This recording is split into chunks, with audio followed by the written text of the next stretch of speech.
Hello दोस्तों, computation engineers world centre में आपका स्वागत है। आज का टॉपिक है मानव विकास। चैप्टर का नाम है मानव विकास और बुक है teaching aptitude Jharkhand BEd entrance exam 2026। चलिए स्टार्ट करते हैं ज़्यादा देर ना करते हुए। चलिए पहला क्वेश्चन में मल्टीपल चॉइस क्वेश्चन है, तो पहला क्वेश्चन में देखते हैं।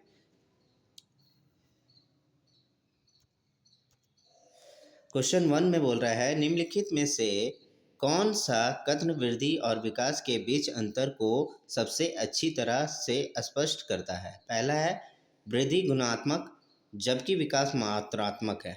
दूसरा है वृद्धि शारीरिक संज्ञात्मक और भावनात्मक सभी पहलुओं से संबंधित है जबकि विकास केवल शारीरिक पहलुओं से संबंधित है। तीसरा है वृद्धि जीवन के एक निश्चित अवधि के बाद रुक जाती है जबकि विकास एक सत्य प्रक्रिया है।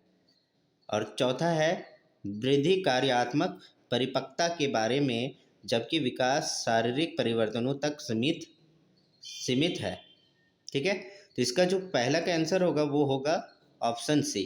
ऑप्शन सी होगा वृद्धि जीवन के एक निश्चित अवधि के बाद रुक जाती है जबकि विकास एक सत्य प्रक्रिया है। ठीक है, तो ऑप्शन सी हो जाएगा इसका राइट आंसर।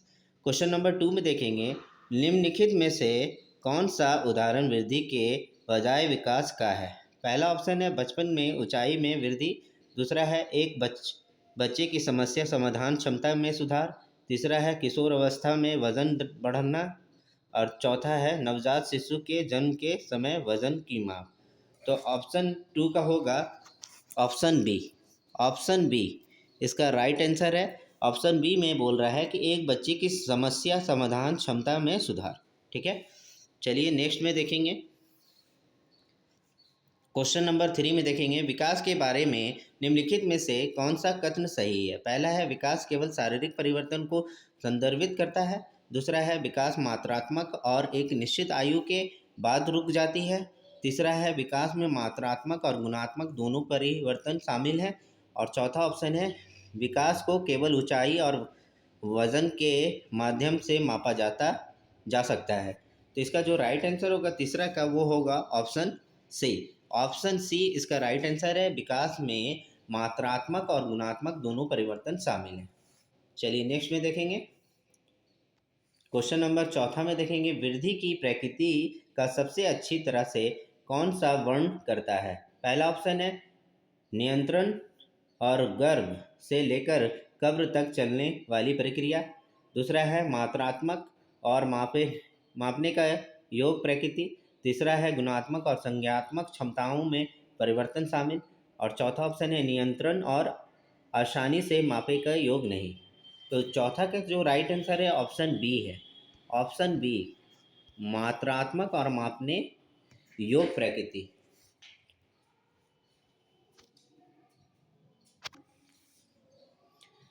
क्वेश्चन नंबर 5 में देखेंगे शैशवावस्था चरण में एक सामान्य विकासात्मक मील का पत्थर क्या है। पहला है वैक्यूम को बनाने की क्षमता। दूसरा है विकास वृद्धि और यौन अंगों का परिपक्व होना। तीसरा है सिर के नियंत्रण से मांसपेशी नियंत्रण का क्रमिक विकास। और चौथा है योजना और लक्ष्य निर्धारण। तो पांचवा जो है उसका राइट आंसर हो जाएगा ऑप्शन सी। ऑप्शन सी यानी कि सिर के नियंत्रण से मांसपेशी नियंत्रण का क्रमिक विकास। चलिए नेक्स्ट में देखेंगे। क्वेश्चन नंबर 6 में देखेंगे प्रारंभिक बचपन के दौरान बच्चे के किस अवधारणा के साथ संघर्ष कर सकते हैं। पहला है प्रतिवर्त क्रिया। दूसरा है उत्क्रमणीयता। और तीसरा है अमूर्त सोच। और चौथा है लक्ष्य निर्धारण। तो क्वेश्चन नंबर 6 का आंसर जो होगा वो होगा ऑप्शन बी। ऑप्शन बी यानी कि उत्क्रमणीयता। ठीक है, क्वेश्चन नंबर 7 में देखेंगे किशोरावस्था 12 से 18 वर्ष के दौरान एक उल्लेखनीय शारीरिक परिवर्तन क्या है। पहला है पूर्व चरणों की तुलना में धीमी शारीरिक वृद्धि। दूसरा है सेवानिवृत्ति और स्वास्थ्य संबंधित चिंताएं। तीसरा है द्वितीयक यौन विशेषताओं का विकास। और चौथा है वाक्यों का निर्माण। तो ऑप्शन 7 का हो जाएगा इसका राइट आंसर ऑप्शन सी द्वितीय यौन विशेषताओं का विकास। चलिए नेक्स्ट में देखेंगे। 5वां में भावनात्मक संवेदनशील और मूड स्विंग किस विकासनात्मक चरण में सामान्य होते हैं? पहला है प्रारंभिक बाल्यावस्था, दूसरा है उत्तर बाल्यावस्था, तीसरा है किशोरावस्था और चौथा है वृद्धावस्था। तो इसका जो राइट आंसर होगा 8 का वो होगा ऑप्शन सी। ऑप्शन सी यानी कि किशोरावस्था। ठीक है, क्वेश्चन नंबर 9 में देखेंगे कौन सा चरण बचपन से वयस्कता की ओर परिवर्तन से जुड़ा है? पहला है शैशवावस्था और दूसरा है प्रारंभिक बाल्यावस्था, तीसरा है उत्तर बाल्यावस्था और चौथा है किशोरावस्था। इसका जो राइट आंसर होगा 9 का डी, किशोरावस्था, ऑप्शन डी। नेक्स्ट में देखेंगे क्वेश्चन नंबर 10 में देखेंगे किस विकासात्मक चरण के दौरान बच्चा देखभाल करने वाले से भावनात्मक संतुष्टि प्राप्त करने की इच्छा करने लगता है? पहला है शिशुअवस्था, प्रारंभिक बाल्यावस्था, तीसरा है उत्तर बाल्यावस्था और चौथा है किशोरावस्था। तो क्वेश्चन नंबर 10 का हो जाएगा शिशुअवस्था यानी कि ए, ऑप्शन ए। किस चरण में द्वितीयक यौन विशेषताओं का विकास होता है? पहला है प्रारंभिक बाल्यावस्था, उत्तर बाल्यावस्था, तीसरा है किशोरावस्था और चौथा है प्रारंभिक वयस्कता। तो 11वां का हो जाएगा ऑप्शन सी, ऑप्शन सी यानी कि किशोरावस्था। क्वेश्चन नंबर 12 में देखेंगे किस प्रकार का विकास पेशी कौशल स्थूल और सूक्ष्म में परिवर्तन से संबंधित होता है? पहला है संज्ञानात्मक विकास, दूसरा है शारीरिक विकास, तीसरा है सामाजिक और भावनात्मक विकास और चौथा है भाषा विकास। तो इसका जो राइट आंसर होगा 12 का बी होगा, शारीरिक विकास, ऑप्शन बी।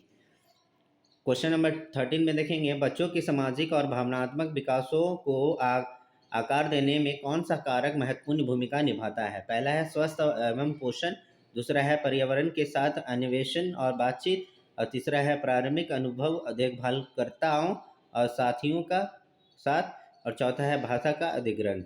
तो 13 का जो राइट आंसर होगा ऑप्शन सी होगा, ऑप्शन सी यानी कि प्रारंभिक अनुभव देखभालकर्ताओं और साथियों का साथ। ठीक है, तो नेक्स्ट में देखेंगे क्वेश्चन नंबर 14 में देखेंगे वह प्रक्रिया जिसमें बच्चे अवलोकन और अनुकरण के माध्यम से सही और गलत को पहचानना सीखते हैं के रूप में जानी जाती है? पहला है शारीरिक विकास, दूसरा है नैतिक विकास, तीसरा है भाषा विकास और चौथा है संज्ञानात्मक विकास। इसका जो राइट आंसर होगा 14वां का वो ऑप्शन बी होगा, बी ऑप्शन यानी कि नैतिक विकास।